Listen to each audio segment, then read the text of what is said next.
Good afternoon.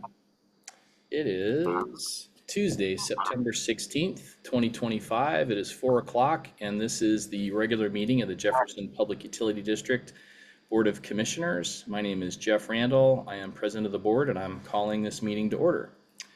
Jefferson PUD will be offering both virtual online meetings as well as in-person meetings unless advance notice is provided. Online participant audio will be muted upon entry. Please unmute at the appropriate time to speak, and if you're calling in, use *6 to mute and unmute, and *9 to raise a hand to request to speak. And just want to make an additional note to those who are calling in remotely, like myself. You won't be able to unmute yourself. So please raise your hand when you want to request to speak so that Shannon, our executive assistant, can recognize you and unmute you at the appropriate time. Okay, so roll call for quorum. My name is Jeff Randall. I am president of the board and commissioner for District 1. Anna Collins, Commissioner District 2. I think Dan, there we go. Thank you. I was on the unmute list here. It wasn't letting me unmute. Dan Tupper, Commissioner for District 3. And when I heard, and just a point here for Shannon or whoever's running the room controls, how does the volume sound in the room for you guys? And how does it sound when, say, Ken speaks? Because I can barely hear Ken when he spoke. Maybe Ken, you can try talking again let's just get your volume is fine. It's perfect. So is that Ken talking right now? Yes. Okay, that's better. Thank you. Okay, back to the preliminaries. All right, so the first item is we have a public comment period which allows, actually agenda review. So I had one note on the agenda. I think we need to keep everything at 10 minutes or less, and that should allow us to take 20 to 25 minutes on the opt-out item. So that's just a heads up. I'll try to keep us on task. And then one item that's not on the agenda, what I wanted to add was to recognize Cammie Brown. So would that be okay to put as, it wouldn't be unfinished business, but I guess the first item, I'd like to have it be right off maybe we could do it as part of commissioner reports. Would that be okay with folks? Yes. Okay. So with that, can I have a motion to approve the agenda? So moved. Second. We have a motion and a second to approve the agenda. All in favor of approving the agenda, please indicate by saying aye. Aye. Aye. Aye. Okay, we have an agenda. Yeah, one quick thing. I don't know what staff's got going on there for the muting and unmuting, but I don't know if they're trying to figure out when I want to speak or not. Do I need to raise my hand to be able to unmute too? Or are they going to be able to unmute me at will here? Well, try unmuting yourself, and if it doesn't work, then raise your hand. Okay, thank you. Yeah. Okay, so we have let's see, jumping ahead here. So we have a public comment period allows members of the public to comment limited to 3 minutes each on items not specifically listed on the agenda. So if you're here for something on the agenda like the opt-out meters, we'll get to that. But right now, this is for items not listed on the agenda or listed on consent. Prior to any public comment, members of the public must first be recognized by the president and are not permitted to disrupt, disturb, or otherwise impede the orderly conduct and fair progress of the commission's meeting. After an initial warning by the president, individuals who intentionally violate these guidelines through actual disruption of the commission meeting will be dropped from the meeting. Do we have anybody in the room or online who would like to make a comment on things not on the agenda or on consent? And I see Eric Pratt has a hand up. Can Eric Pratt be unmuted so he can make his comment?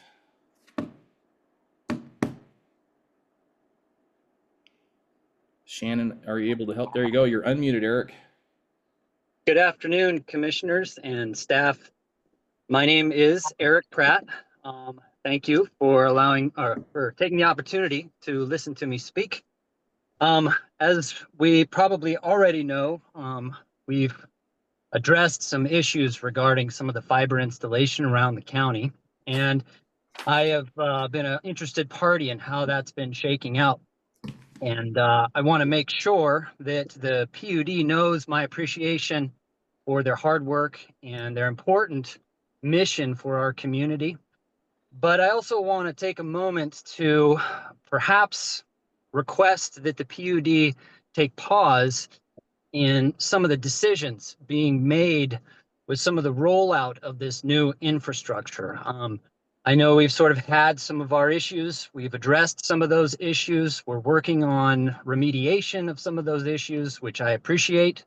And I'm glad we're at that point, but I just want to make sure that moving forward, we don't create any more. And both me as a public, private person and as a part owner to some degree in the PUD, I think it's great interest in our community to try and maximize communication so that further problems aren't created, both if it's caused by me or if it's caused by other things. So I really just wanted to take a minute, introduce myself because I think it's important, and just sort of break the ice here, and sort of hopefully moving forward prevent any further miscommunication or harm to the public in general.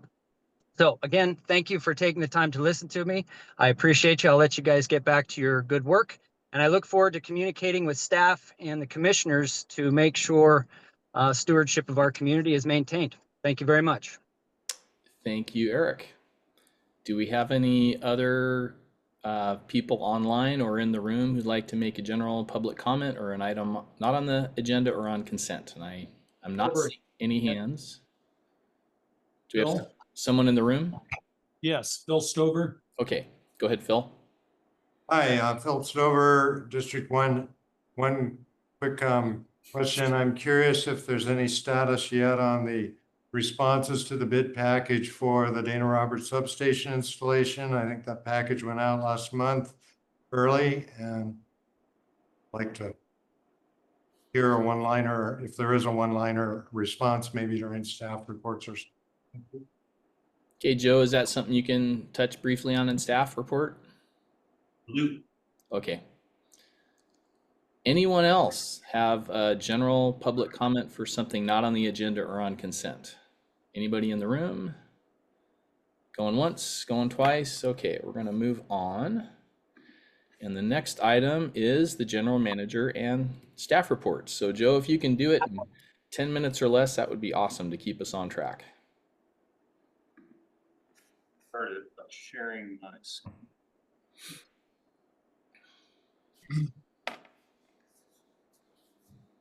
And we can see it, or at least I can see it.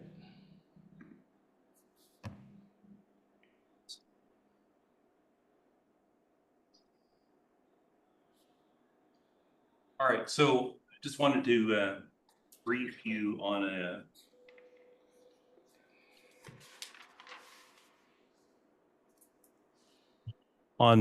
last Friday, we had a significant carpool incident on the Coyle Peninsula.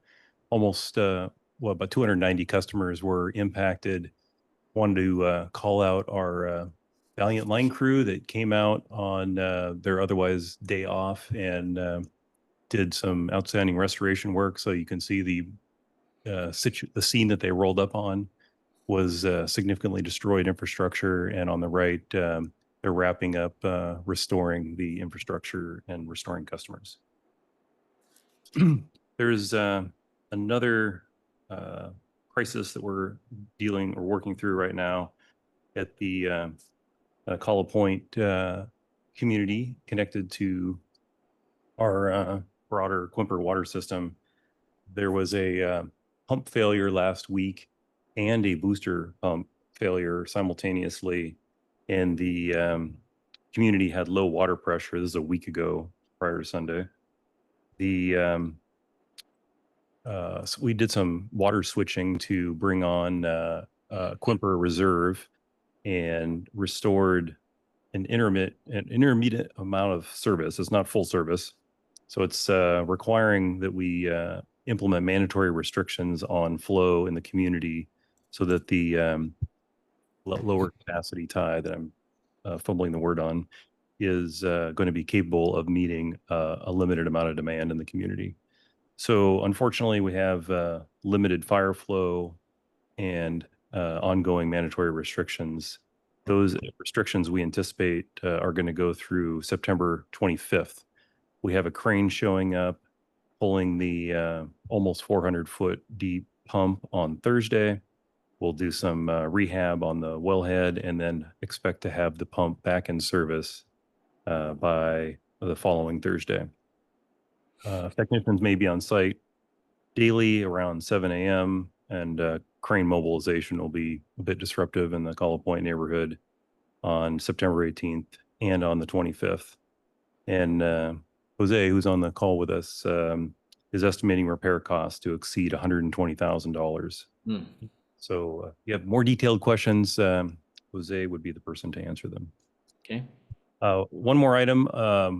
The PUD supported or collaborated with the county in supporting the Vietnam Memorial display at the airport. There was a request to electrify that initially via a generator, and PUD staff came up with a much cleaner, renewable energy source and worked with the county to power that off our own system instead of gasoline.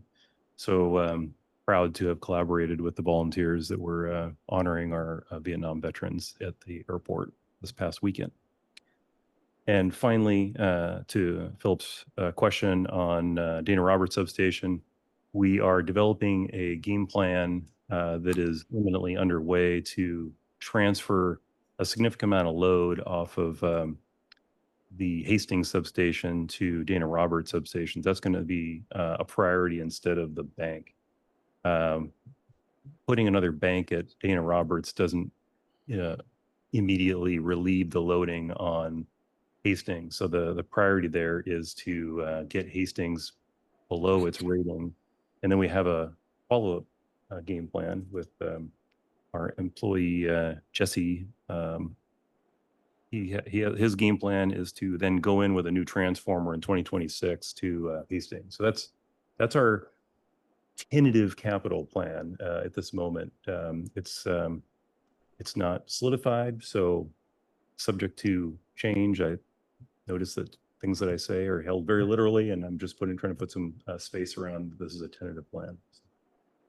Okay. Our intent, just to be clear, is to have a more balanced loading going into the winter to improve our ability to restore for an outage. So thanks for the question. Okay. Do commissioners have any questions for staff? Seeing none. Dan? Oh, go ahead, Dan. If you can unmute yourself. There you There go. we go.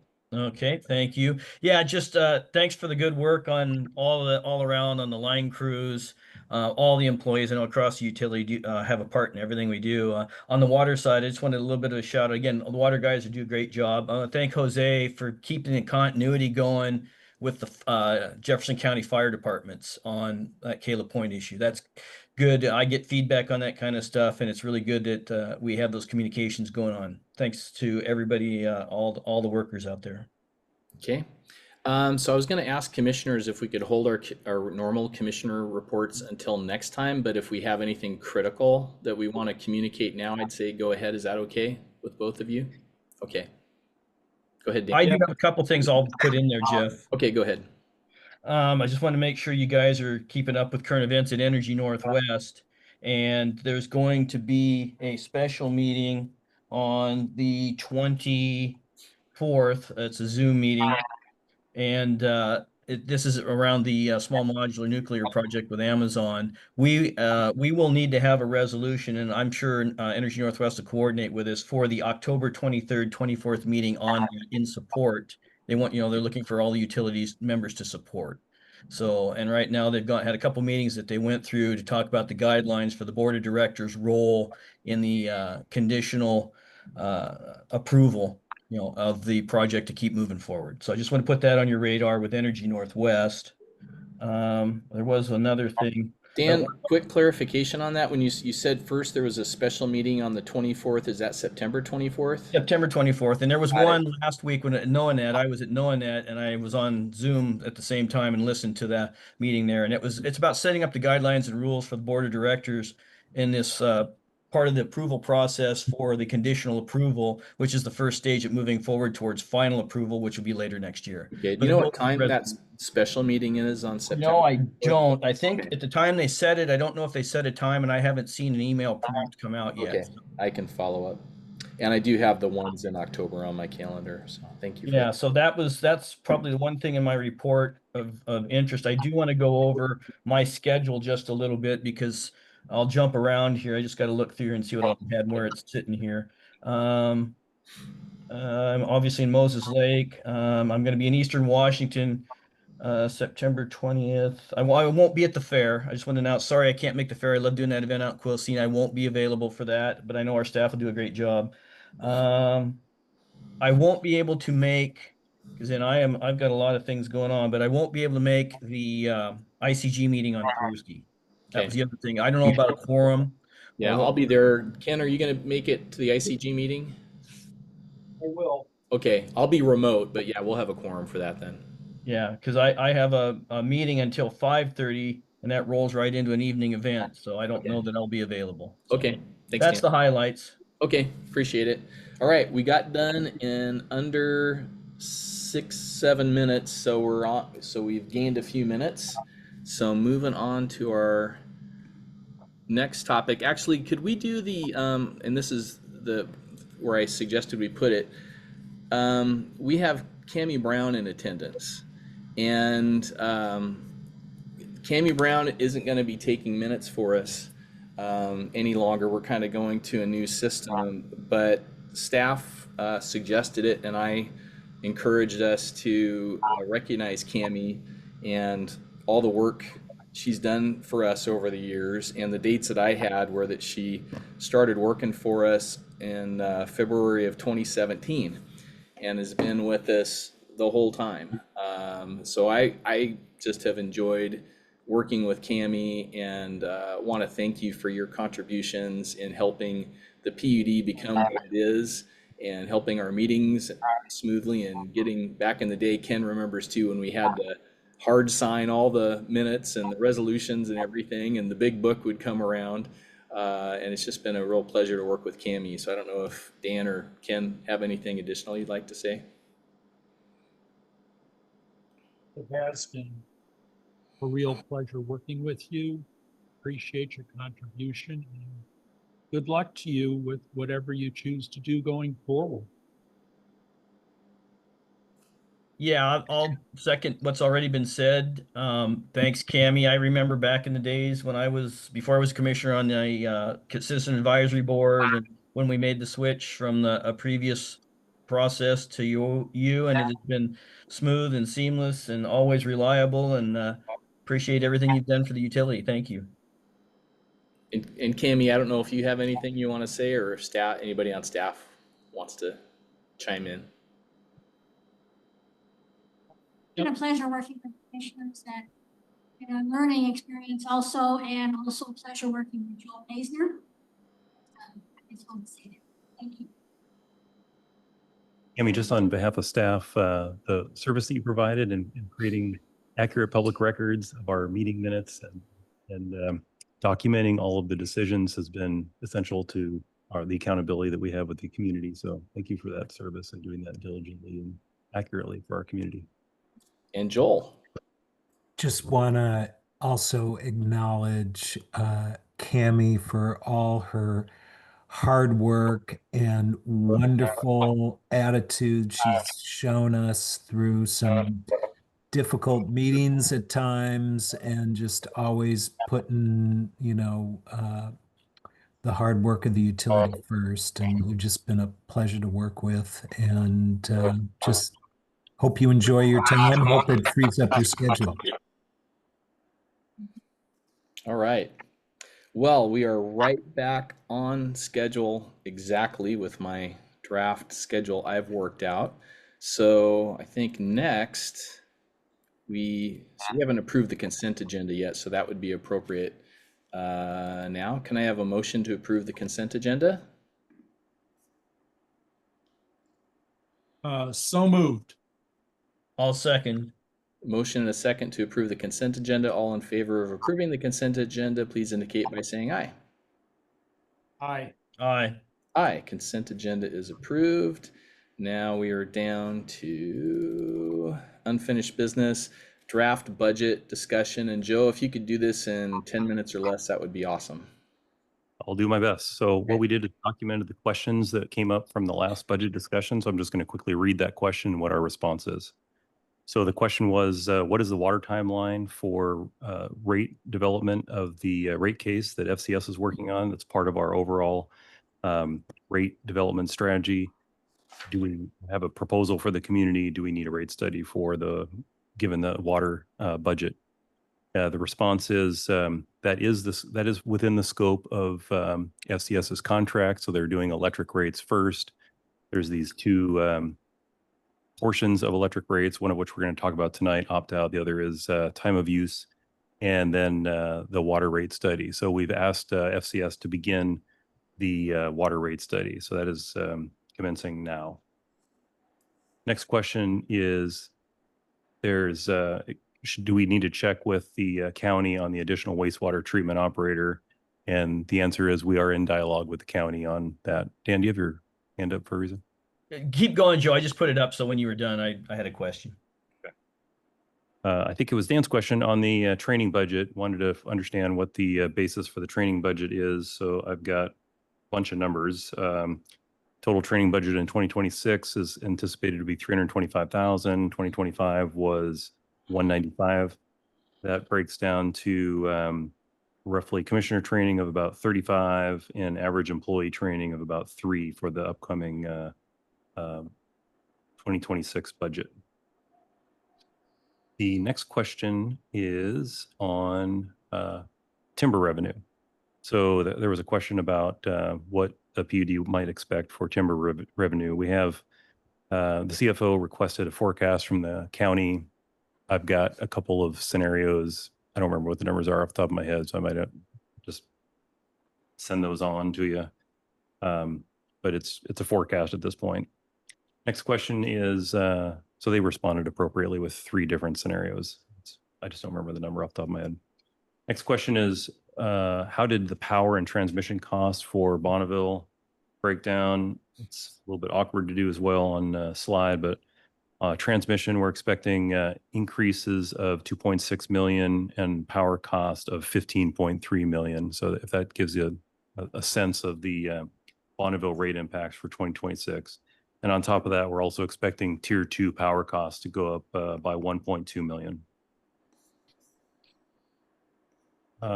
Question about the 4-year plan. This is almost very similar to Phil's question. We are still creating alignment between what our near-term plan is and the broader 4-year plan. So we're making some near-term adjustments to capture what I would call somewhat more affordable and more near-term things that are not as dependent on supply chain issues to improve resilience for this coming winter. So that's the status of that. There was a question about RUS borrowing. The plan is to continue using RUS borrowing rule utility. Service borrowing is still considered to be the lower cost access to capital for Jefferson PUD.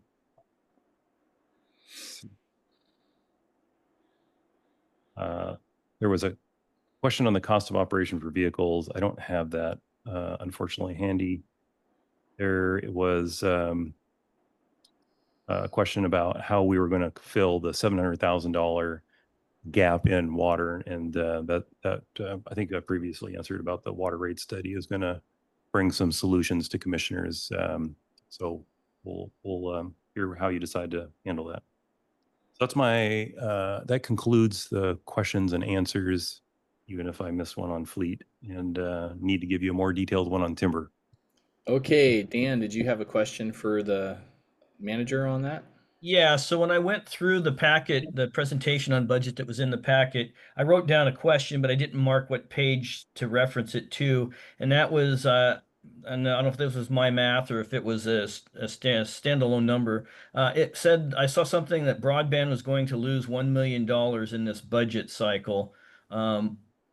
is that accurate? And how is that loss going to be offset? I mean, I don't think that if I recall, I don't think it was going to be a loss on the side of funds that would be considered monies that would be collected or gained through the grant. So I was a little curious about that particular bullet or numbers, whatever it was. Is that I'm something? gonna work Go on ahead. that. I guess my recollection of that representation is that broadband revenues are still $1 million less than expenses at this point. So we're making that up with property taxes, and I'm not sure what else. Is that correct, Joe? That's correct. The something else is a bit of electric, as I recall. Okay. Yeah, I was curious as to what the breakdown, that's why the term offset.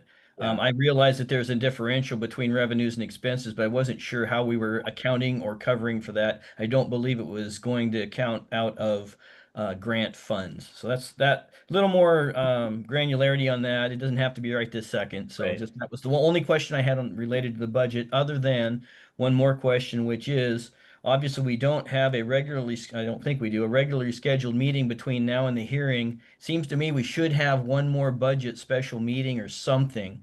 I don't know how to classify it, whether it be an update or a workshop or something. It just seems like we should have one more bite at the apple before that budget goes to the hearing. Well, I'll let Ken go next. My thoughts on it are typically what we do, the hearing is required and we have to have a budget for the public to be able to react to and provide public comment to. And I think we have that. But I guess in response to your question, Dan, we don't have to act on the budget at the end of that hearing. And if it takes more meetings for us to be able to, and it very well might, to be comfortable with the budget before approving it, we'll take what's necessary. I guess that's my viewpoint. I don't know if we have the time and ability to pull off another meeting before the budget hearing. I'm not feeling like I need one, but at the same time, I'm looking at the budget as an evolving process, and that the hearing is one of the opportunities to get some questions answered, and we can have additional meetings as necessary. That's my viewpoint on it. But we have access to the general manager. So this is more of a process question so that the public can see and hear, how the process is going to continue to play out if they aren't familiar with it. Okay. Ken, did you have any questions on the budget at this point? I do not. Okay. I see Okay. and Joel, go I ahead. don't. Okay. Joel, did you have your hand up for a second? I did, and I was just gonna follow up on your statement. I mean, typically what the commission has done on budget is that you're obligated by statute to have that public hearing, but you don't have to close it, and that's how we've handled in the past. There is a final date sometime in November where you actually have to adopt the budget, but between the beginning of October and then you just care, if there's enough questions, whether it's from the public or staff or the commission itself, you can leave the hearing open. And when you're ready to adopt the budget is when you close it. Well, and I thought I thought you could close the hearing because you have to have at least one hearing on the budget, and that we could have additional meetings on the budget and not have them be formal public hearings, but still allow public testimony like we normally do. And maybe that's something you want to think about, and you can tell us about that at the October hearing. I can tell you now that Okay. and once you close that hearing, you're obligated to adopt the budget, which Okay. is why we leave it open. Okay, thank you. I forget. So by extension, the public still has time to make comment on that. Absolutely. And so that should be directed where, if they want to exercise that ability. Well, I think what you've done in the past, Commissioner, is that you'll say, for example, at the next hearing in October, you can reserve some time on the agenda for the continuation of the hearing. Or if you run out of time, like you're concerned about, then you can always have a special meeting for a continuation of the hearing. But if anyone wants to comment between now and the hearing on the budget, they should forward that to the general manager, the commissioners. I'll leave that to the where's general point of manager contact? where he prefers. I'd say So either one. it's a little bit off. It will be part of the public record. Dan, can you hang on for a second? So Jeff, I just wanted you to be aware that Ken's getting talked over when he's trying to talk on this side. So if there could be a little bit of a pause, and if we could direct our attention to Jeff and he could call on us, that would be helpful.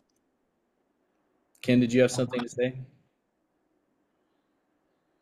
Well, at this point, I'm fine with the process. I'm not in favor of having a meeting before our budget hearing. I'm going to be out of town for a good chunk of the time. So as long as we don't close at that meeting, there's time for our discussion. There's time for public input. Okay, and Roger, is that you with the 246? You got your hand up. We only have about 30 seconds. So if you have a really brief question on the budget, otherwise you might need to hold it for the hearing or send us something in writing prior to the hearing, but go for it if you have a really brief question. On the broadband, Broadband. 65% for administration costs. Could we get a little explainer on that? Could you repeat your question? The broadband expenses, 65% of the expenses are admin. Could we have an explanation for that? Is that something, Joe, you can add to your list for the hearing? Some clarification? I believe I could just answer it right off the bat, is that A&G is about 50%, 55% of the indirect costs across the PUD. So that sounds about accurate. Okay.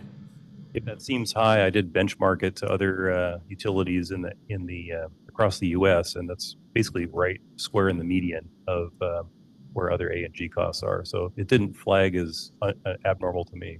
Okay. And Thank you. Roger, feel free to chime in more once we get to the hearing. Leo, Okay. comment?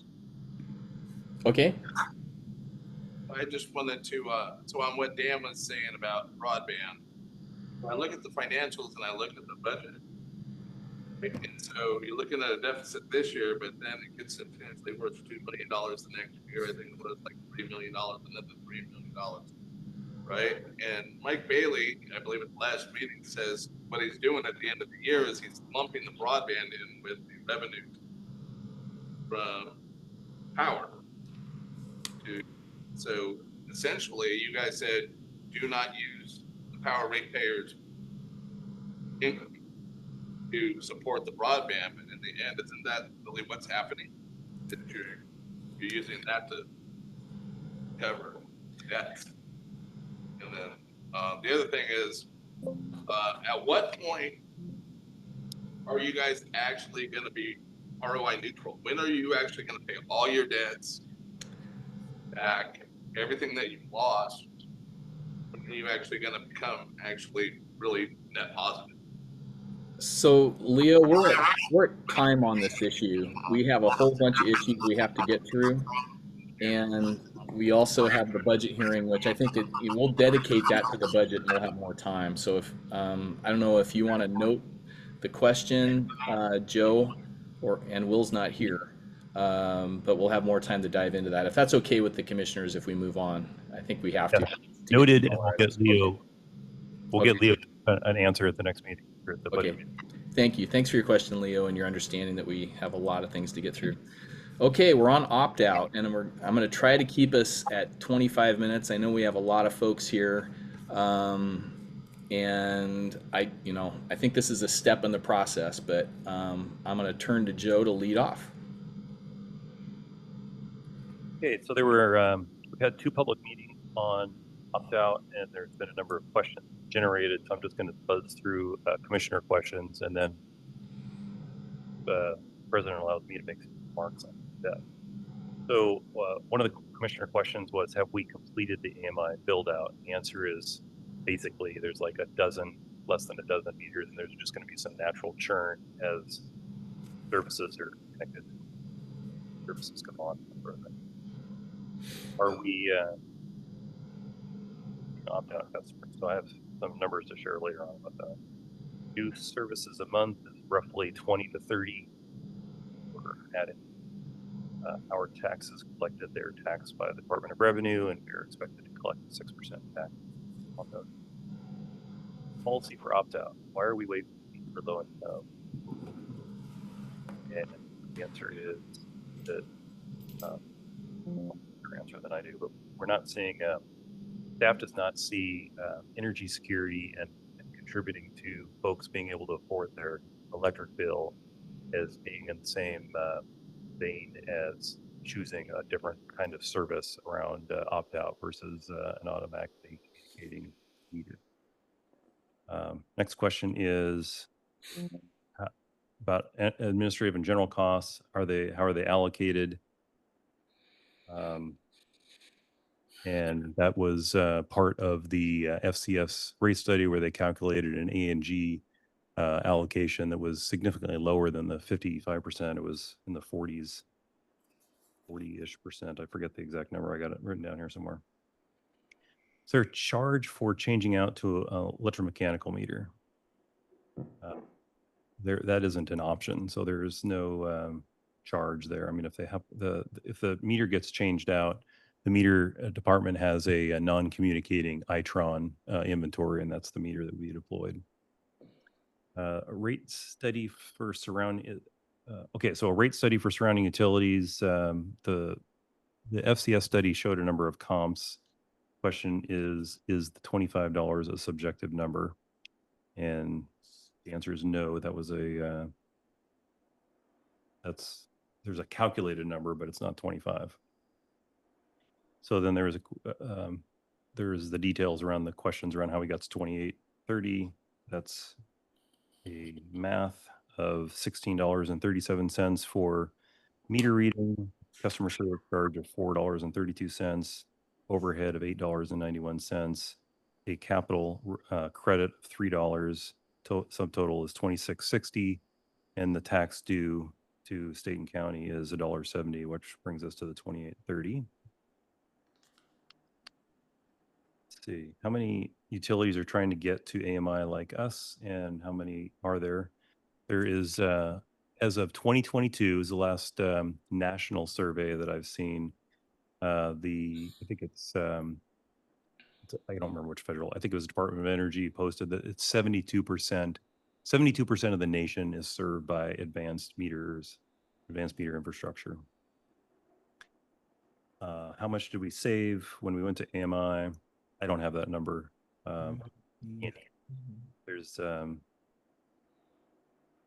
yeah, what the question is really getting at is, did we go back and look at the business case or look at what the cost justification was and whether we're realizing that? That's an effort that we have not undertaken yet, to briefly answer that question. Question around being considerate of the equity issue for those who are not opting out, how this needs to be phased in. So this is prior to staff bringing an alternative to the full cost of service, which was that $15 per month with a estimated read in between.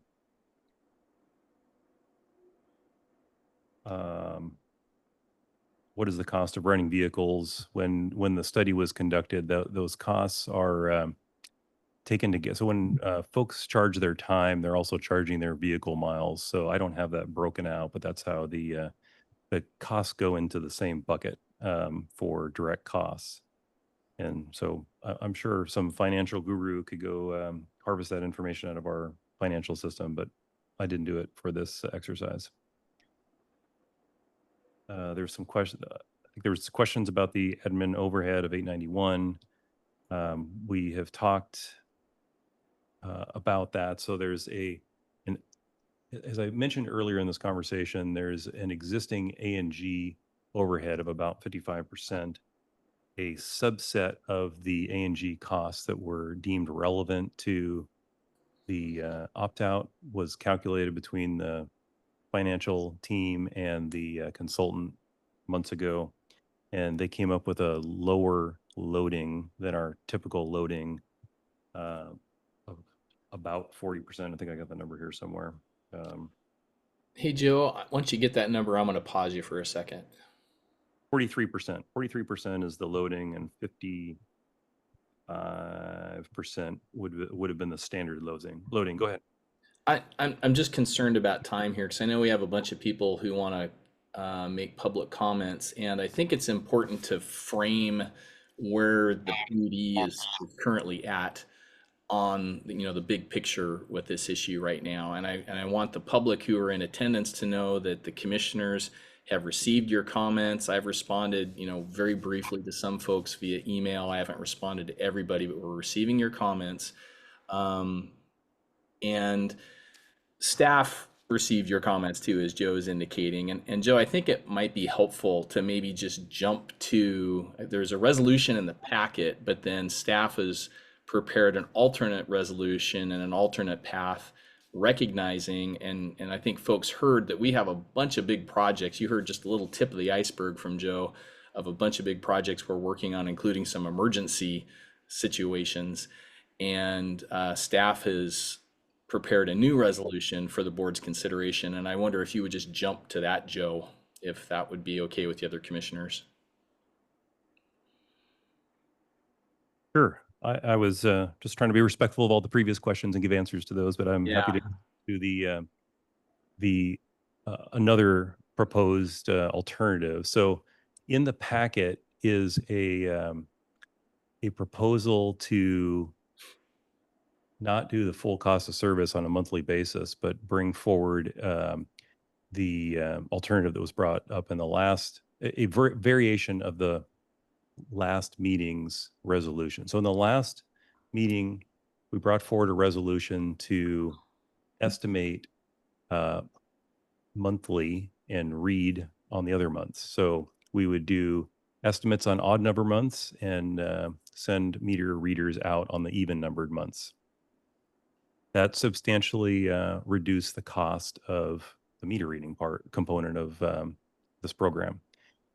And so what we have brought forward as a variation to that for this meeting for consideration by the commissioners and public comment is to split those two things apart. So leave the rate as it is at $5 a month until July of 2026 and begin the estimating and reading on this different schedule of, as I just mentioned, manual reads on even numbered months and estimates on odd numbered months now. So what that really does is it reduces the cost of the opt-out program that is being borne by all the other customers in our system today and defers the rate change until when we normally do rate adjustments in July of 2026.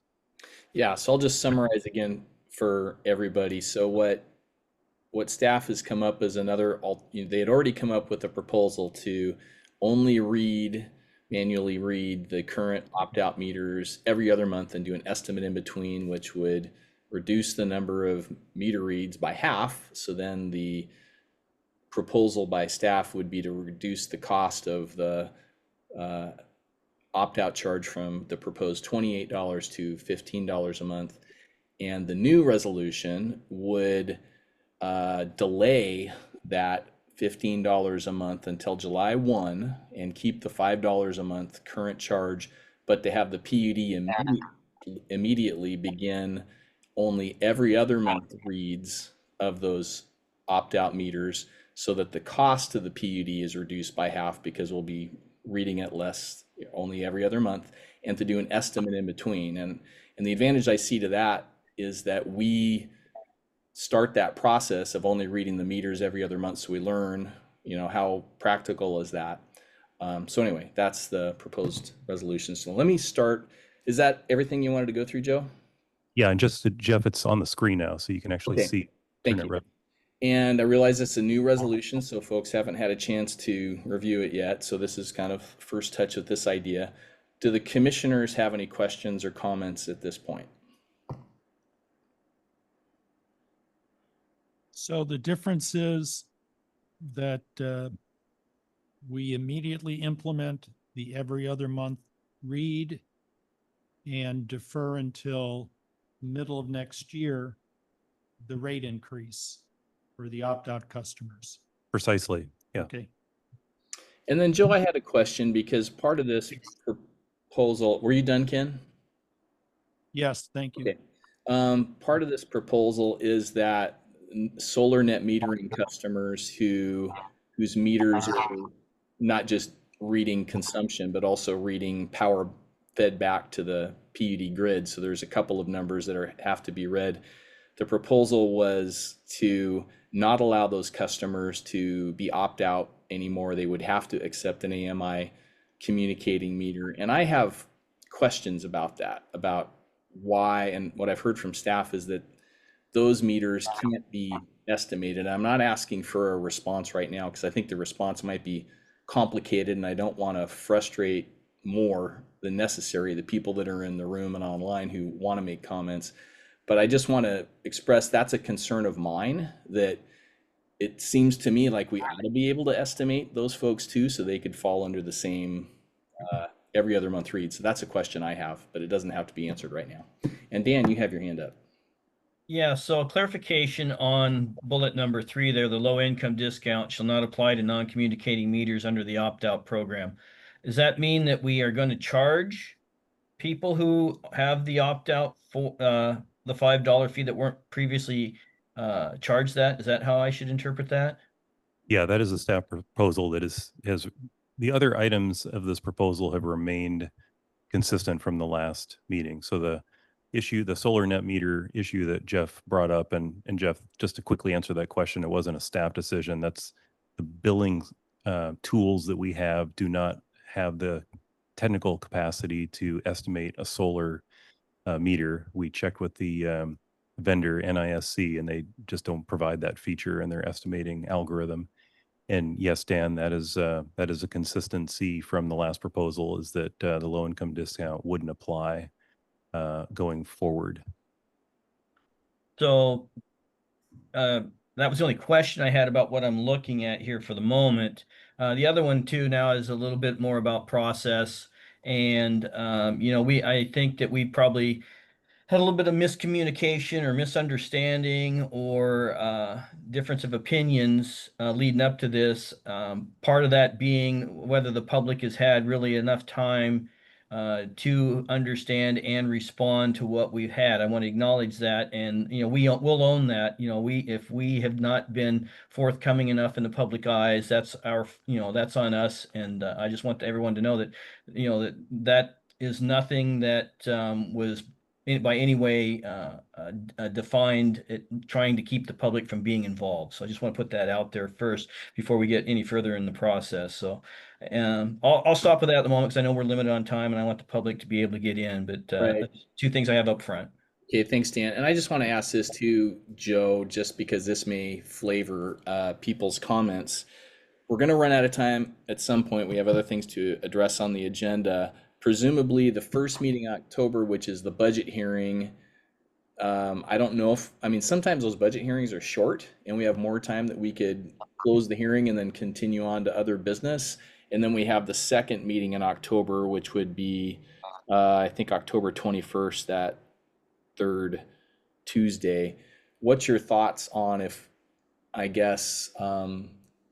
what direction we give you tonight in terms of reading every other meter and the $5 add-on to low income discount? If the board isn't ready to adopt this resolution, but you want to proceed with saving the PUD money as soon as possible and going to every other month meter reads, when would you think that we could have a touch again on this? I'd invite staff to correct me all, so I'm just going to lean in and see if I step in it. But given that the proposal would be for manual readings to occur in even numbered months, we're well into the reading cycle already. So there's no material change to September reads. October would still be a manual read month. Okay. So if we made a decision in like the first half of October, which way we were going to go, I think we could operationally begin those savings with the November estimates. Okay. All right. So we don't have to make a decision tonight. We can wait until October before staff needs direction to implement whatever. Yeah, that's the more concise summary, but I said, yeah. Okay. If commissioners are okay, I'd like to shift to public questions and comments at this point. Is that acceptable? Ken, do you want to go ahead and take over and call on people in the room as they raise their hands? And I'm going to suggest a 2-minute limit on comments just to allow the most people to talk. And also, please don't repeat comments made by folks before you. And Ken, please take over and call on folks. Right, so process is going to be moving from the front to the back of the room. I'm Forrest Schomer. More than a decade ago, I canvassed my neighborhood to get the votes that allowed us to take over from Puget Power in Sound Energy. And part of my motivation was that I saw the money going to Australia. As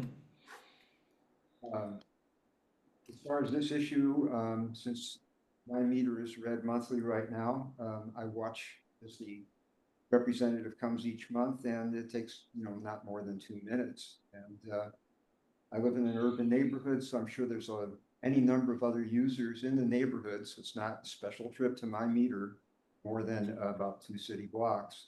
So I question that $15 a month would ever be an appropriate amount for, compensating the actual cost of that meter being read. And then the other option is I'm an intelligent person. I went to school for 17 years. I think I could learn to read a meter.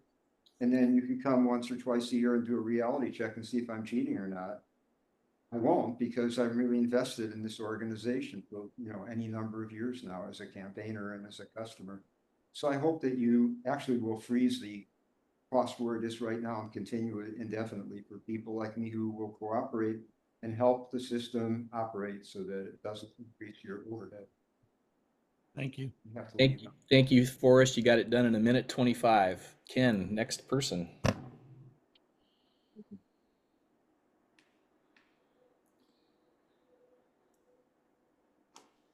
Man, Next. you are. Oh, I see. Okay. So my name's Hannah McFarland. I live in Port Townsend. And I was asked not to repeat what previous speakers have said, so I share a lot of what Forrest said. And I'd also like to add that in Snohomish County, they have people, the residents read their own meters and transmit it to the PUD. And therefore you would need zero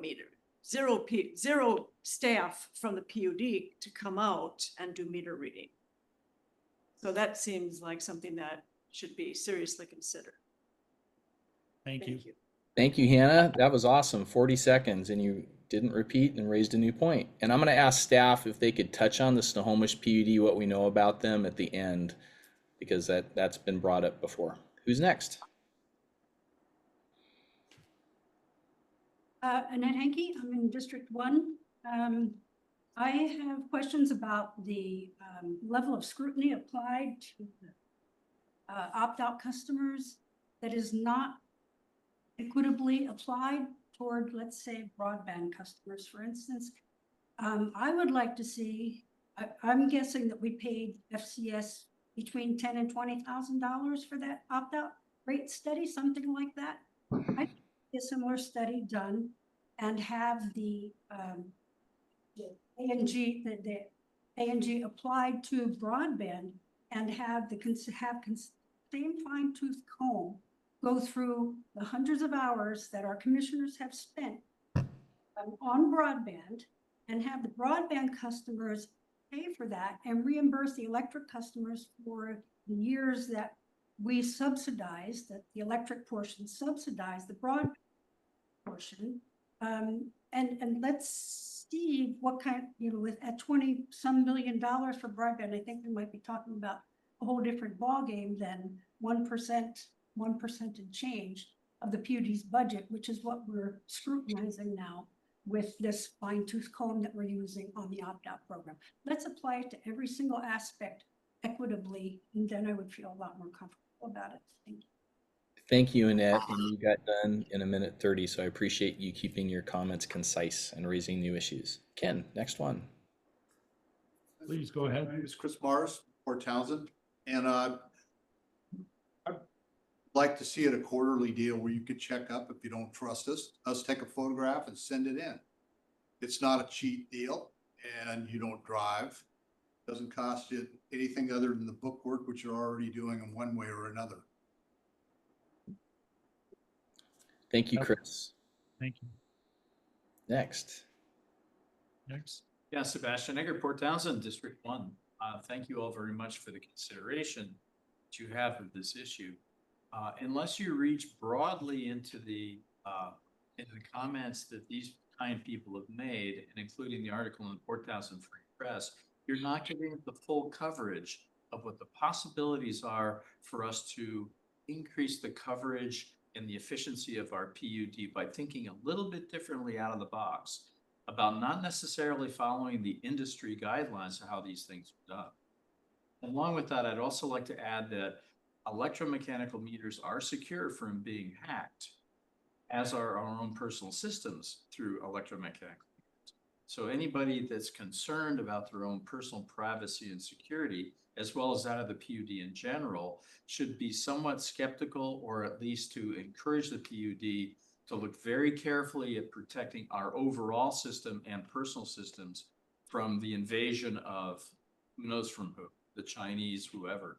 It's a really serious issue. I think we have to take into consideration on all of these things. So those of us with electromechanical meters, who's going to hack my meter? I don't know, but they could hack the system. So anyway, thank you for your attention to that and to all of these things. Thank you, Ken. And thank you, Sebastian. You also got done in 1:20, so thank you for keeping your comments concise and non-repetitive. Ken, anybody else in the room? Anyone else? We've got a couple hands up online. I think the first hand up ended in 275. If you could identify yourself, if you don't mind, and Shannon, if you could unmute. 275 looks like you're unmuted. Yes, thank you. This is Aaliyah Waters calling, and I want to thank you for your programs that allow low-income people to receive electricity and all your service keeping it going. First of all, thank you so much. And we have that meter, and we call it a mechanical meter. And I noticed the two new things. I was with Forrest and Hannah are my comments. And then I noticed a couple of things. One was that we had very little time to respond, especially for us older folks. We're slower. So please give more time for public input because, as you can see, there's a lot of smart input in the room and amongst all of us. So we need more time for that. Also, another thing I noticed that wasn't considered are the health needs of people. For me, it's a health issue. So when there's too many, we don't use Wi-Fi. We can't for our health. I won't go into why, but we don't use Wi-Fi. We don't want the meter that transmits electronically. We don't want any of that, and it makes a big difference in our health. So as a registered nurse, retired registered nurse, I'd like to point that out to you guys because it seems like it got missed.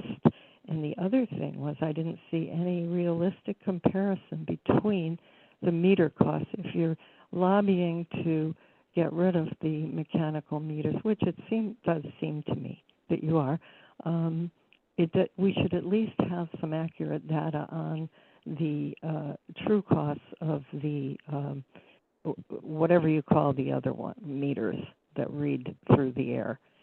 So what do you call those anyway? AMI meters, and you're just AMI meters. Okay, we should have a realistic cost analysis of that. I'm really curious how much you paid the consultant for the other one. Okay, you're at time. Okay, that's good. That's it. Thank you. Thank you, Oh, Elite. the solar going the wrong way. Doing anything against solar is the wrong way. Please think of the times. Okay. Thank you, Aaliyah. Eric Pratt. Go ahead. Hello, thanks again for letting me speak. I actually wasn't intending on speaking to this topic, but it seems like a pretty passionate one for the local community.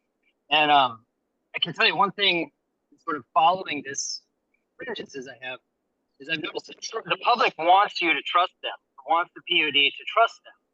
And I think that the suggestion or sort of that idea of doing that bi-monthly estimation is an approach that is reasonable. But I mean, if we're going that far, why couldn't we also incorporate personal readings instead of just an estimation?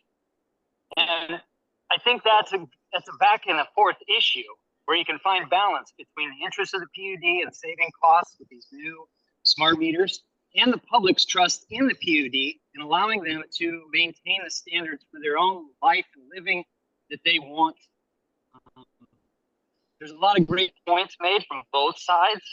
There's no doubt about it that this is a technology that's moving through the grid around the country, but before people can get comfortable with it, they have to be trusted to make their own decisions on that. And I hate to see a cost foisted upon them just because of a personal issue.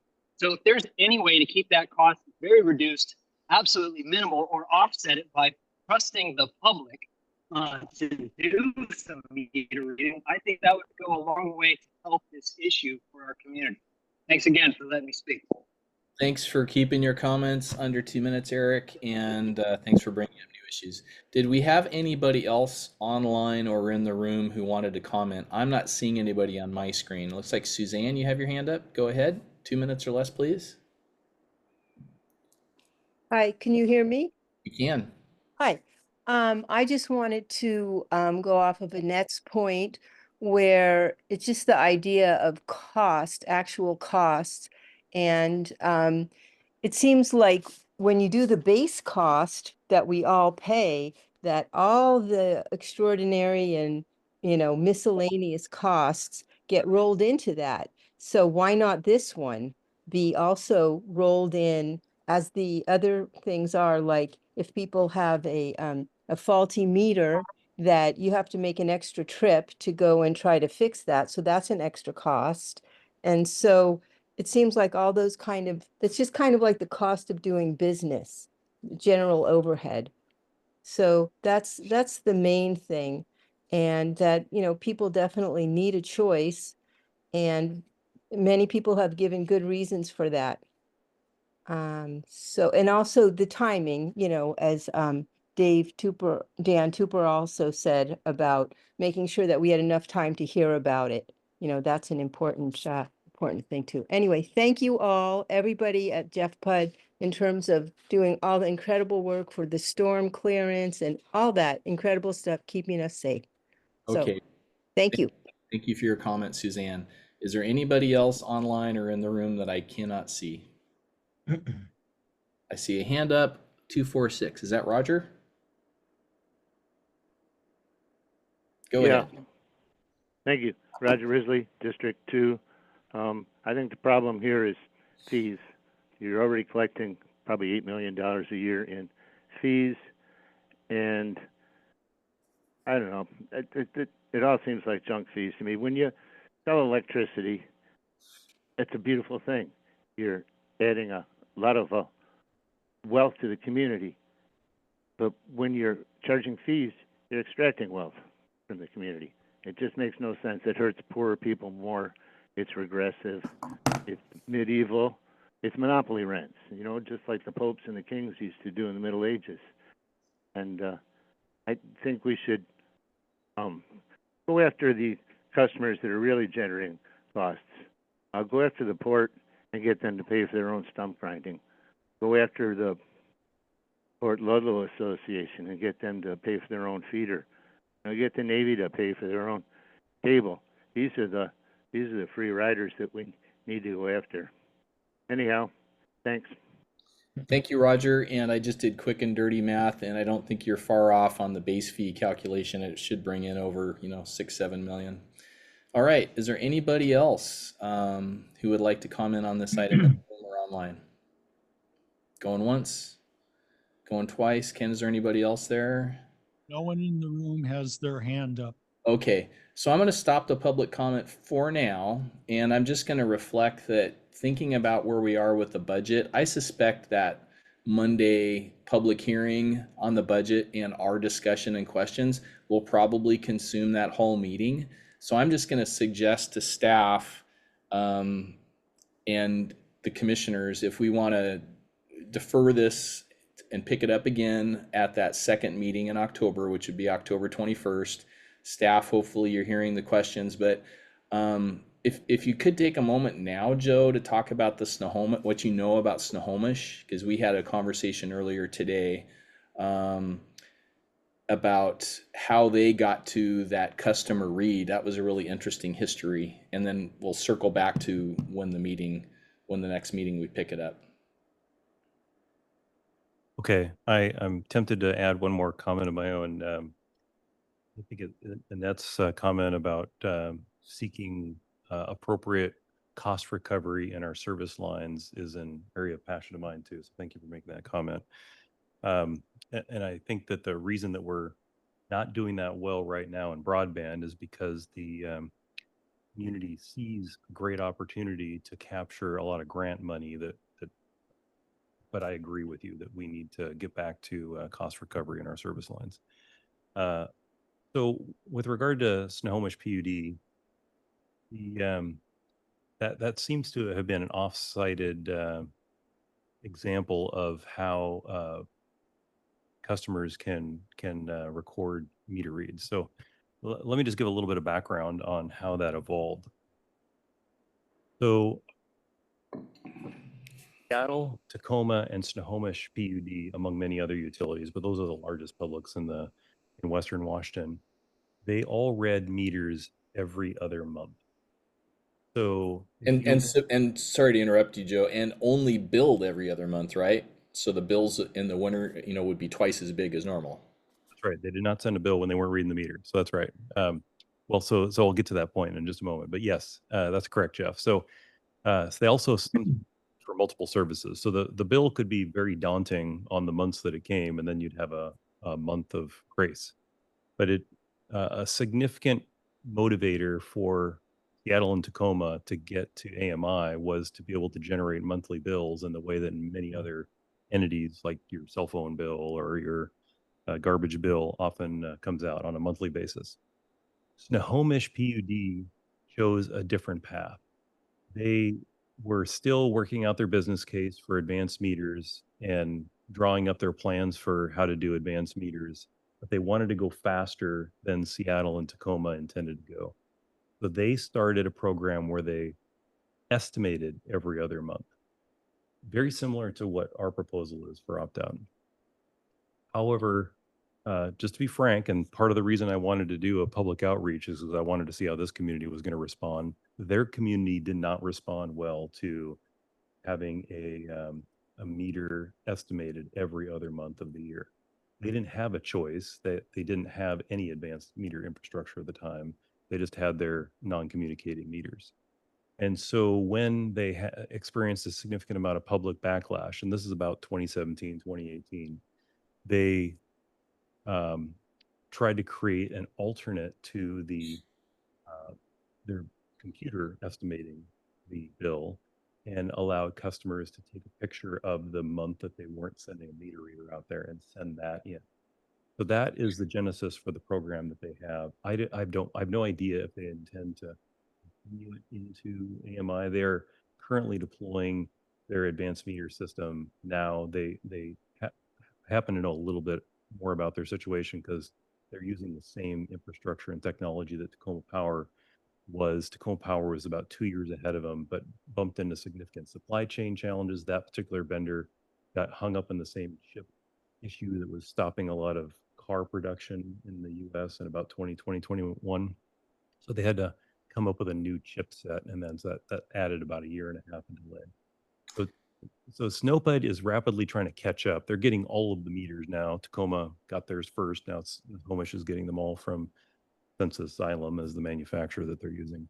And they're rapidly deploying those. So maybe they're going to keep this system, but it is technology that no other PUD in Washington that I'm aware of has.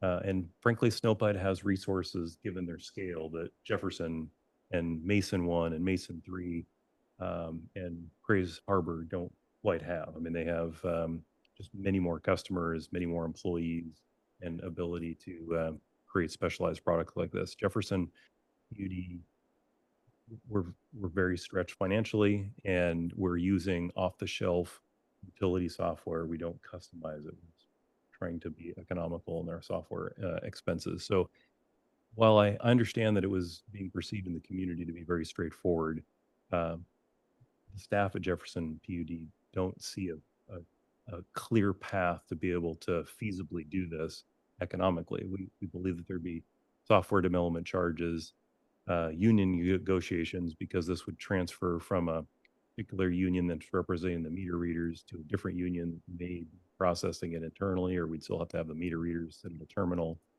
So we have to be respectful to our unions where this work is potentially bridging a gap, and develop new processes to make this happen. And just at a high level, it doesn't seem economic to try to do that work. And frankly, then we, following these same cost of service principles, expect the folks that are requesting the service to cover those costs. I see a very high probability that those costs would be higher than the cost of this. Anyway, that's just a little bit of history and I guess some commentary on my part, Jeff. I don't know if that responded to your. I think it's a fine initial response. I realize it may not answer people's questions fully, but again, we'll pick this issue up. I'm suggesting the second meeting in October. Dan? Yeah, I'm gonna touch a little bit or dovetail off of what Joe said there, asking a little bit more detail. Obviously, if we look at these alternative methods of reading or all, time spans, what we're gonna do things, I'm concerned a little bit about, taking too big of a bite off the apple and I've seen the whole yearly, let's do it yearly and do that. And I'm concerned about true ups. I think this is something the public needs to really think about and be aware of, especially those that are lower on the income scale. If somebody makes a mistake on our end or their end, or they don't quite calculate really how much they're using because of the weather or some other purpose, that it could lead us a lot of people. It sounds good in theory, but it could lend a lot of people to having to get to the point where, and we already write off $3,000 to $10,000 a month in bad accounts. I'm not saying that's what there would be a motive here, but I'm saying it could result in a lot of people who may have to go to a payment plan or just can't catch up. And that's a concern I think we have to think about. And it's not a trust issue. I trust our customers, I do. But there's always the case of bad actors, mistakes, things like that ruin it for everyone. And I don't want us to get too aggressive is where I'm going with this. Because what I'm getting at here is the part of this equation, and Joe touched on this a little bit with software and other things and the processes we use, is what is the customer service department impact going to be with whatever we do? Because they, like everyone else, are stretched thin, and that is a high pressure job, for lack of a better term. Maybe there's a better term for it. That, I just don't want us to create more problems by being too aggressive. So if that makes sense to everybody. Okay. So Ken and Dan, are you okay with us directing staff to bring this back on the October 21st agenda? And I see, Ken, you got your hand up. And go ahead, Ken. Yeah. I share Dan's concern. The prospect of having our customer service department have to input information from 500 emails each month, that's time that would take them away from being able to respond to customers calling in with other concerns. Besides it seeming to me to be a very tedious kind of task.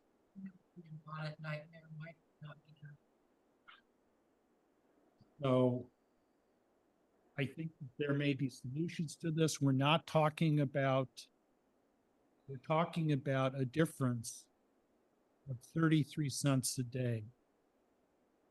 And I was one of the people involved in the negotiation initially to arrive at the compromise. And I would just like to ask people to think about the actual amount of additional cost to maintain the program as it is, which seems to be, at least to my mind, the simplest solution. Okay. So, commissioners, are we okay bringing this back October 21st? and that there will be no changes between now and then between how people are billed and how meters are read. That's what I'm hearing. Jeff, before you close the topic, I just add a little bit more. Sure. Just wanted to be respectful.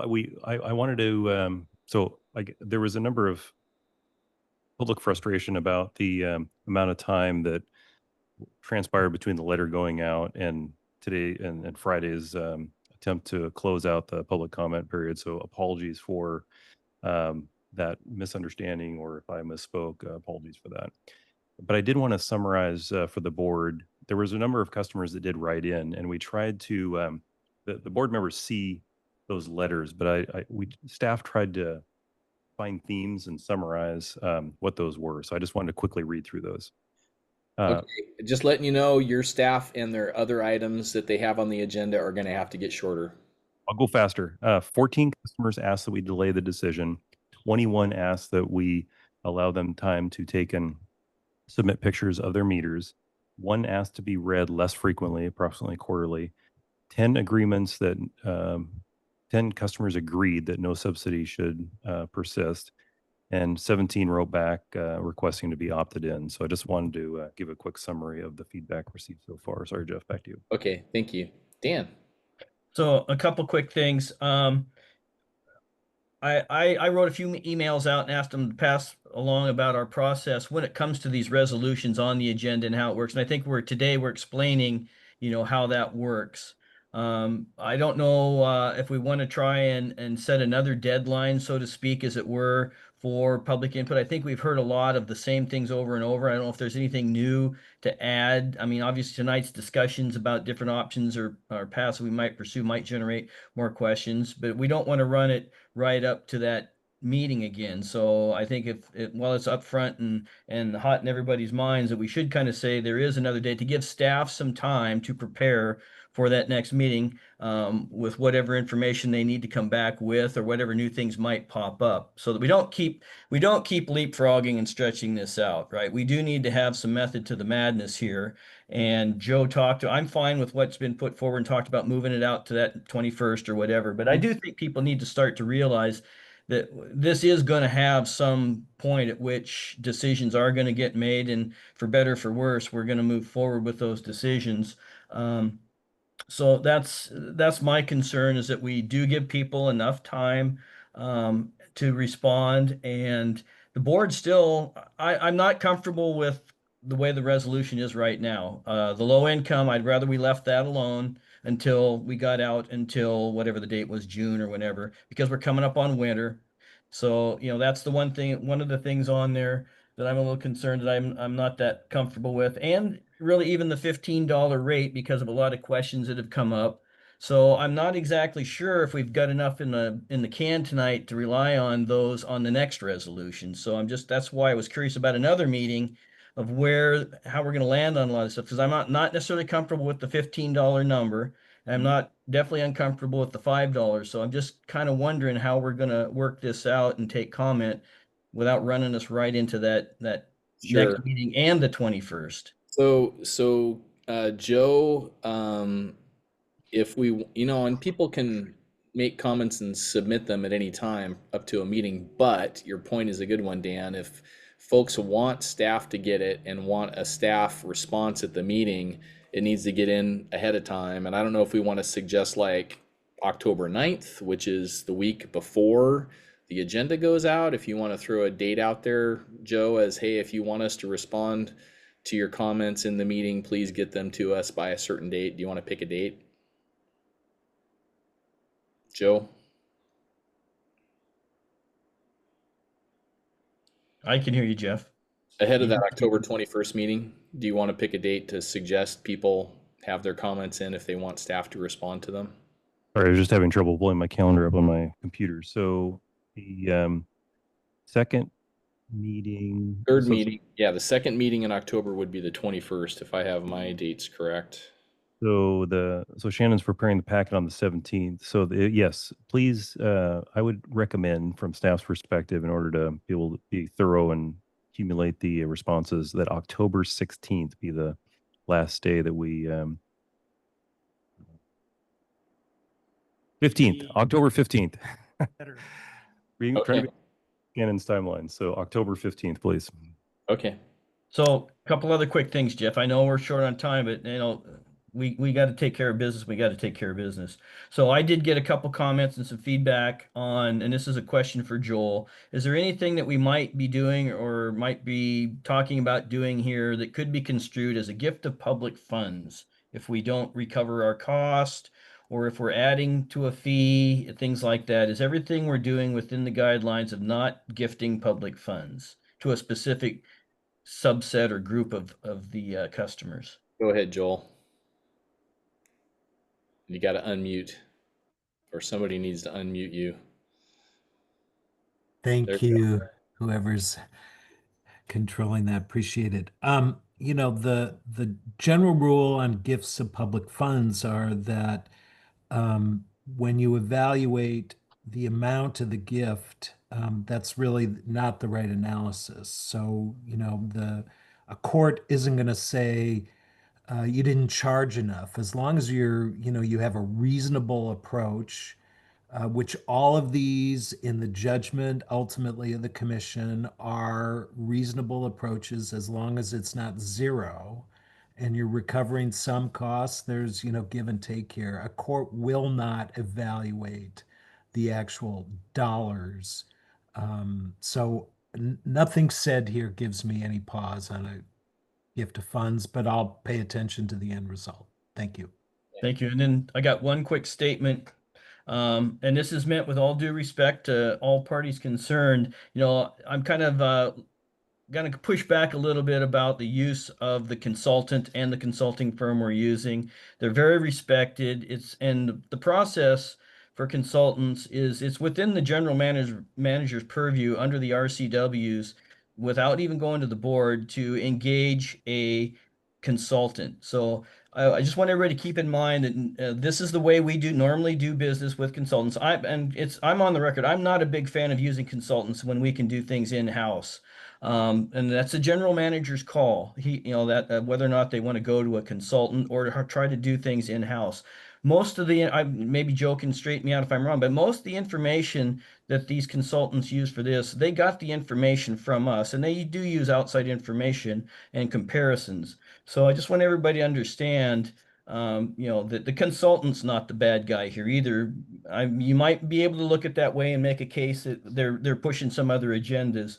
But I would caution against that, because what would happen if we'd have done this ourselves and we still have this same result? People aren't happy with the numbers they hear, right? So just kind of keep a little perspective there, that you can ask us to do this in-house and then we could get the same result. People aren't going to be happy.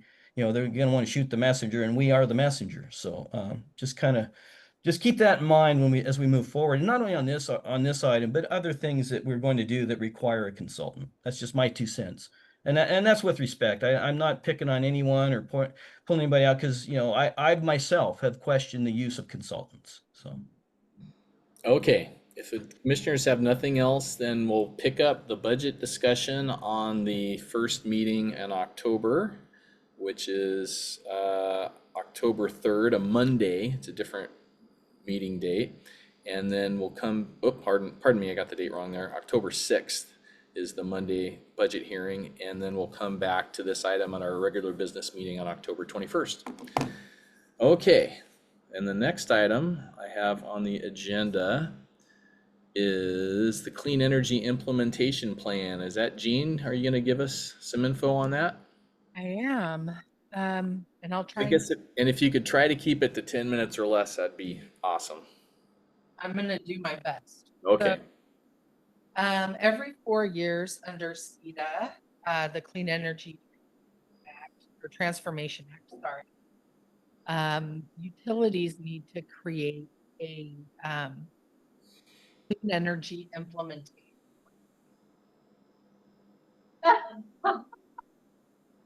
So we're going to be talking about how it works to make sure utilities are in line to meet the clean energy requirements under CETA. By 2030, we need to be greenhouse gas neutral, and by 2045, 100% clean fuel standard.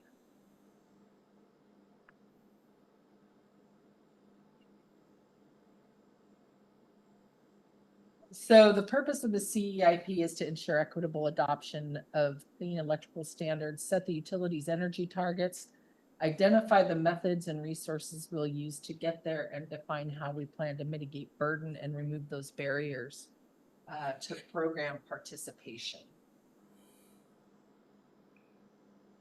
Uh-oh, there we are. So the energy targets, we purchase our power for BPA, while very clean, does not fully meet the 2030 carbon neutral requirement. We can reach that neutrality through reduction of our own footprint, as with the solar here on this building, and we can introduce other measures such as community solar and fleet electrification to meet that neutrality. For demand response, we're going to take a look at our Acadian SAIDI statistics and find ways to reliability, redundancy, energy. Hey, Gene. Yeah. This is Dan. Katie and Sadie, a lot of people may not know what that means. It has to do with our reliability on the electric side for part of it. Joe, you or somebody want to explain those two things?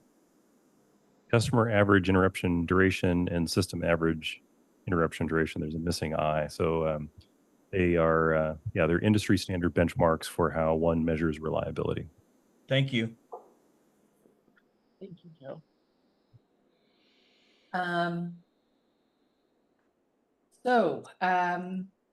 These are for demand response. We'll look at our Acadian statistics, improve reliability through system redundancy, energy production, energy storage, and those are all topics in for consideration in our 4-year construction work plan. So once we've determined all the reasonable targets, staff will determine the types of programs that will be implemented and where the resources will come from. For conservation, we'll do a lot of customer education, outreach in the community, energy efficiency. There's grants through commerce. We have BPA funds. And for demand response, funds could come from BPA or RUS.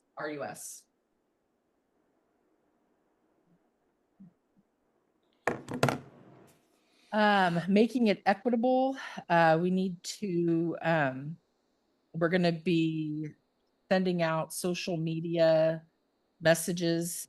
James put together. Or was that a throat clear or? I'm good. Okay.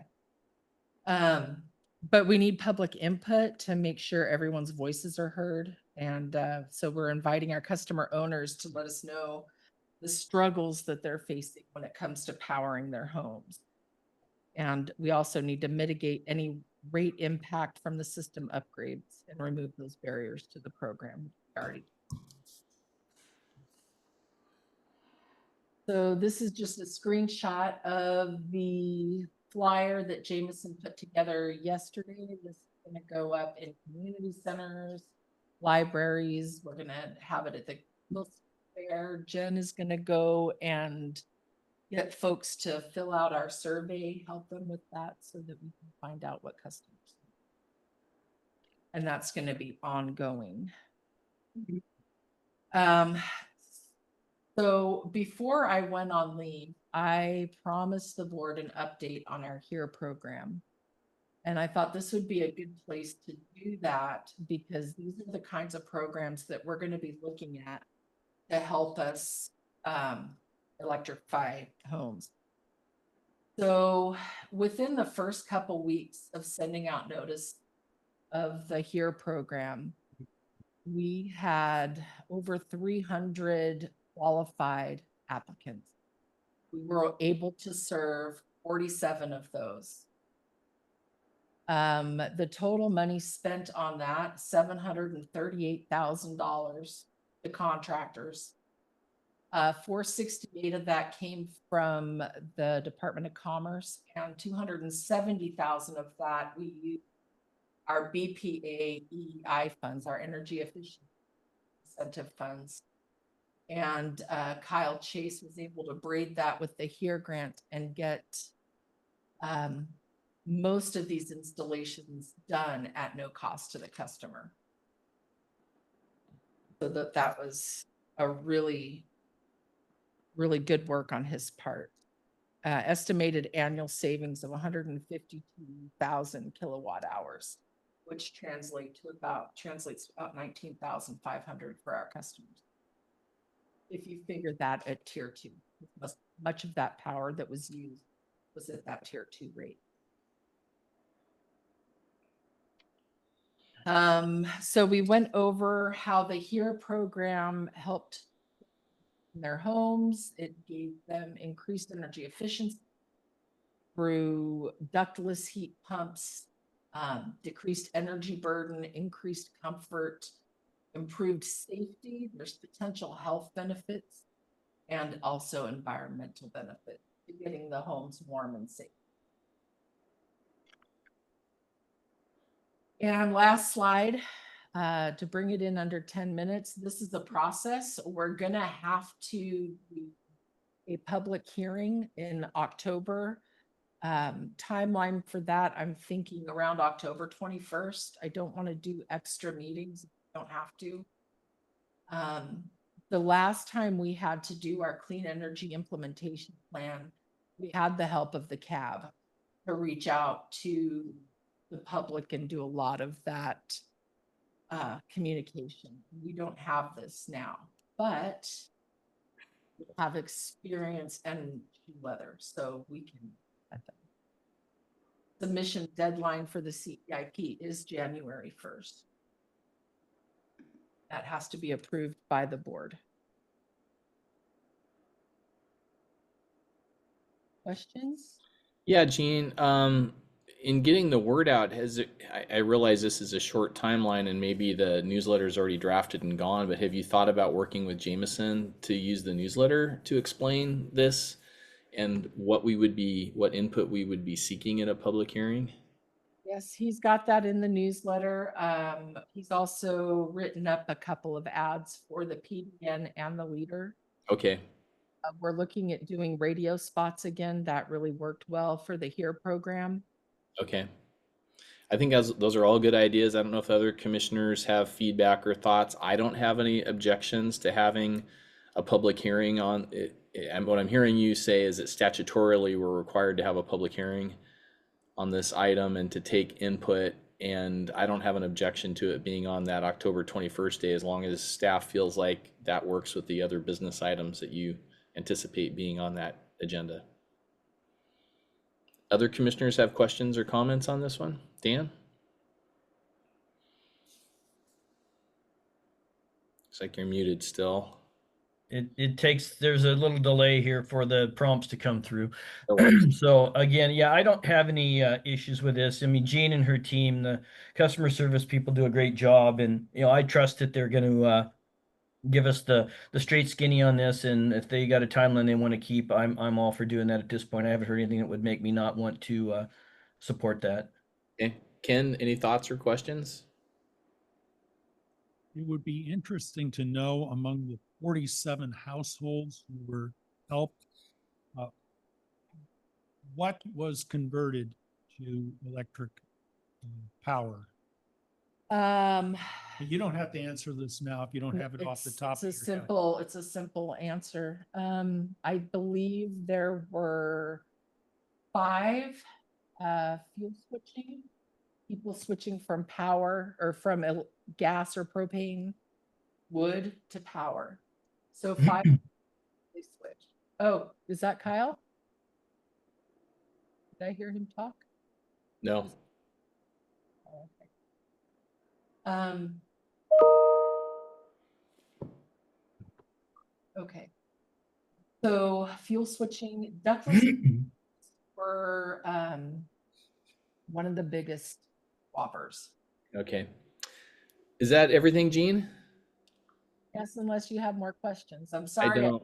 I don't. You did good in keeping it on time. And Joe and staff, I guess we're just going to leave it to you to decide if you can fit this hearing in on October 21st, or if we need a special meeting for some reason, just have Shannon communicate with us and you all need to figure out whatever notice requirements. Ken? Phil Sto- Stover has his hand up for. Oh, okay. Phil, go ahead. If you can keep it short, please. Question on the scope, I didn't see the, any mention of EV charger credit, which I think is all currently on the website. Is that out of scope for some reason? Actually, EV charging credits, we need to consider the adoption of EV as part of this, as part of the clean energy implementation plan. So that is all part of the statute. So those would be legitimate public comments to make at a hearing or submit in writing beforehand? Okay, thank you. All right, so back to staff. Yeah, I think it's up to you guys to decide where you can fit this public hearing in, what kinds of notification requirements are necessary, and to let us know if it's going to be on October 21 or another date. Got it? Okay. Next item. Okay, so the next item is a proposal to bring on board the best bidder on the tree trimming invitation to bid. We're intending to do trimming from the Chimicum substation to Quilcene on some of our first reliability feeders. So we would recommend to the board that we award the contract consistent with the bidding process. Okay, so you gave us very nice maps and everything. So we've got an estimated project cost of 600,000. So do you need, I can't remember if there's, I'm just trying to scroll through finding if there's a resolution or something. What's the board being asked to do here? There's a Make a motion authorizing the general manager to publish an invitation to bid for tree trimming from Chimicum substation to Quilcene substation as presented. Okay, we have a motion. Do we have a second? I'll second. Okay, we have a motion and a second. Any further discussion? I just appreciate, Joe, you prioritizing this and making it happen soon. So thank you. Motion and a second. All in favor of the motion, please indicate by saying aye. Aye. Aye. Aye. Motion has passed. Okay, next, do we have is it conduit of bid approval? Yes. Is that the next one? This is an opportunity to leverage other state contract bids to acquire the conduit that we need for running both for fiber and potentially for undergrounding power. So there's an existing contract that we would like to leverage for Jefferson PUD customers, and it presents the lowest cost to acquire the conduit necessary for these projects. Okay. Do we have board questions on this one? And if not, can I have a motion consistent with the memo?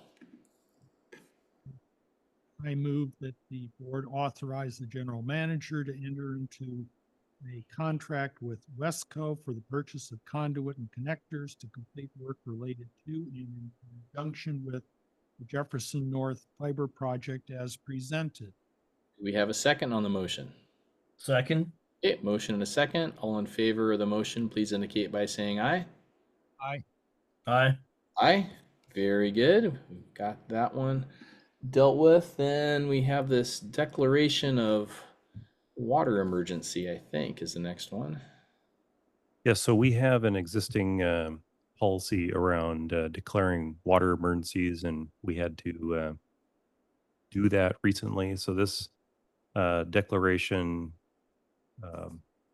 establishes that we can suspend purchasing rules and acquire the necessary critical infrastructure items to restore water service to Collet Point.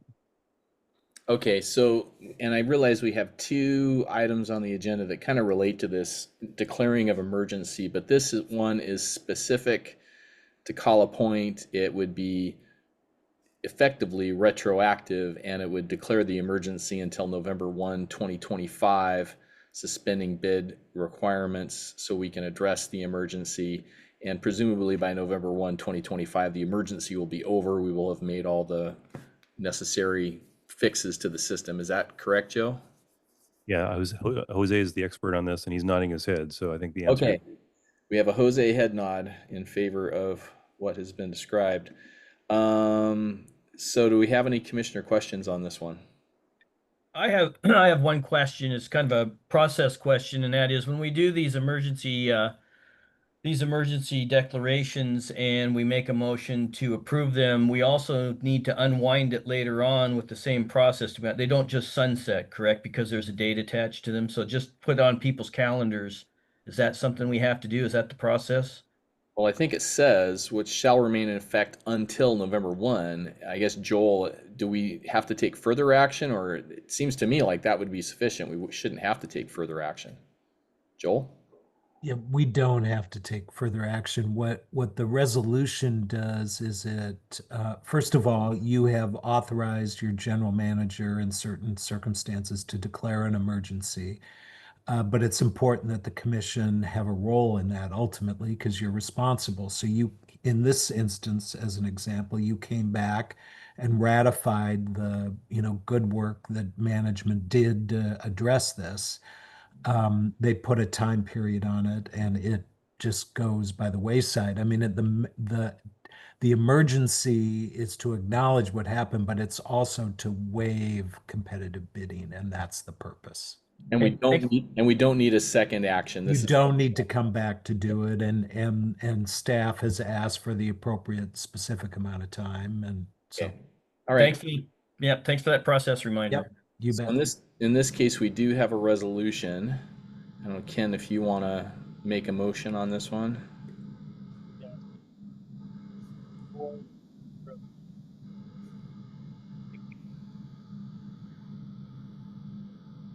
For some reason, I'm not hearing anything.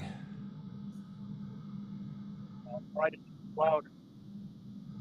I move that the board approve a resolution declaration of emergency regarding procurement of supplies, materials, and parts impacted by critical infrastructure failures. Are we confident that that recording picked that up, Jeff? Do we have any way to know that? I don't know. I couldn't hear it very well. Well, here maybe we'll do it. Maybe I'll give it a shot. Give it a shot. Yeah, let's try again. Yeah, upon failure of a second, the motion fails. I'll make the motion to approve the declaration of emergency regarding procurement resolution as presented. That's the correct one, is it not? This is for the emergency regarding procurement resolution. Yes. Do we have a second on that motion? Second. Thank you for that, Ken. And not saying that you didn't read it audibly, it's just for some reason we didn't pick it up, so we're just being careful. Okay, we have a motion and a second on the resolution. All in favor of the motion, please indicate by saying aye. Aye. Aye. Aye. Motion passes. Okay, I think we have one more item, and that's this kind of related issue. And I brought this up with Joe, that the current plan requires that the staff come to the board when an emergency needs to be declared. And I made the point that there's going to be a lot of times when you don't have time to hold a board meeting to address the emergency. And I confirmed this with Joel, that the manager should have the ability to declare an emergency when they're, and it seems like the plan kind of sort of supports that. And you've developed a resolution to, I think, amend the plan. But one of the questions I had was, it still seems like the board should be involved after the fact at some point. So I'm not sure if this resolution needs a little tweaking, but maybe Joe, you can just start us off on what you're proposing here.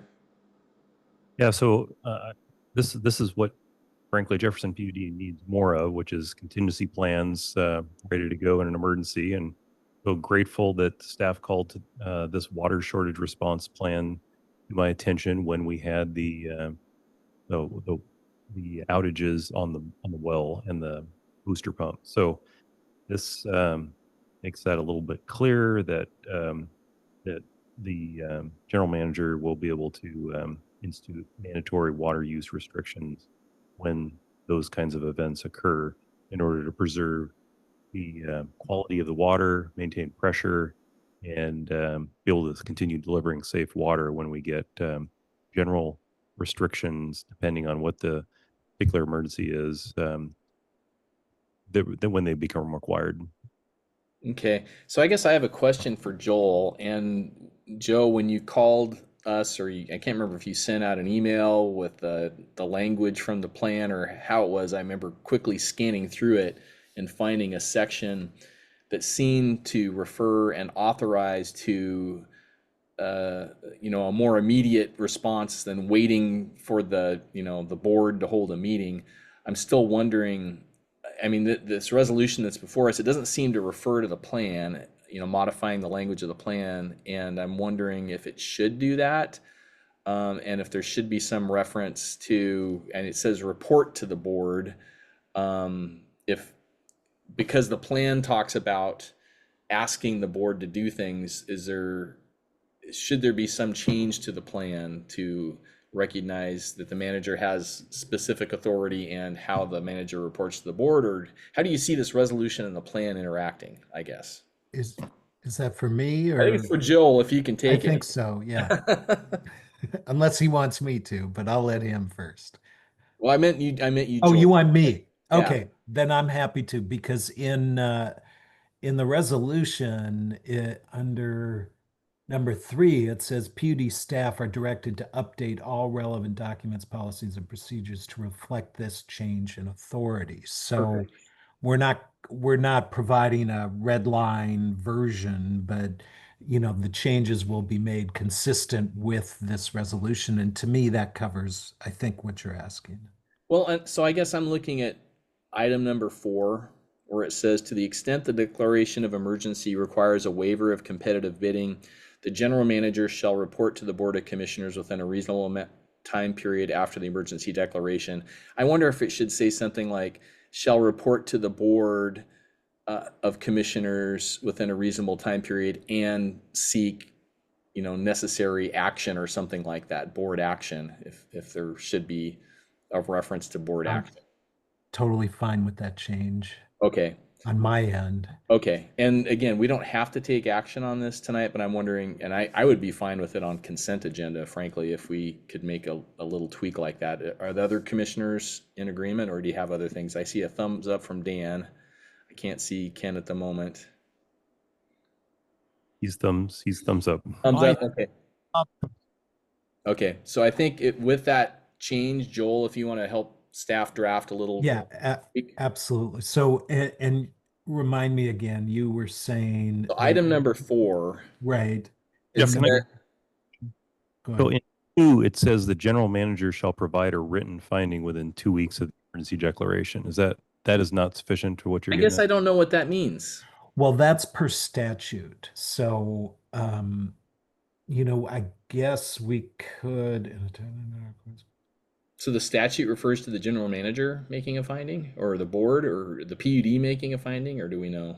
Well, the idea behind it is that this isn't just the general manager on his or her own going off declaring emergencies, that there's got to be some sideboards here. So one is to have the general manager make a determination in writing that an emergency exists. The second is to come back to the commission within because we're assuming like this, that there wasn't a meeting coming up the next day or so that the management would come back to the commission and brief them on this and take any, if action is necessary. It may not be, if it's all within the general manager's spending authority, then it's merely just notifying the commission that this happened. Okay. And there's a record of it, and that's the purpose of it. And if it's not, if it exceeds the general manager's, then he's got to come back. Then it's got to come to board approval. So and you'll ratify, but it may be over it, right? Okay. But you're going to have to come back and ratify the decision that he made, and the general manager, if he goes over it, is going to want you to ratify that decision. Right. So I think you're capturing the need for clarification.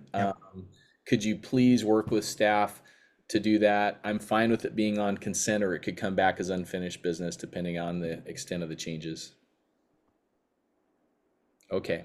Happy to do that, Commissioner. All right. Well, I was a little concerned with our making it through this agenda in the time allowed. I think we did a really good job. Let's see if there's anything. I think we got through all the items. Is there anything else for good of the order, or do we have any other questions by commissioners? Seeing none, I want to thank everybody for working together on a pretty tough agenda, and I thought we all worked well, especially considering we're not all in the same room. And I can't tell if you have your hand up. No, it looks like no hand up. So thanks again, everybody. It is now 5:50 p.m. and we stand adjourned. Have a good night. Good night. Night.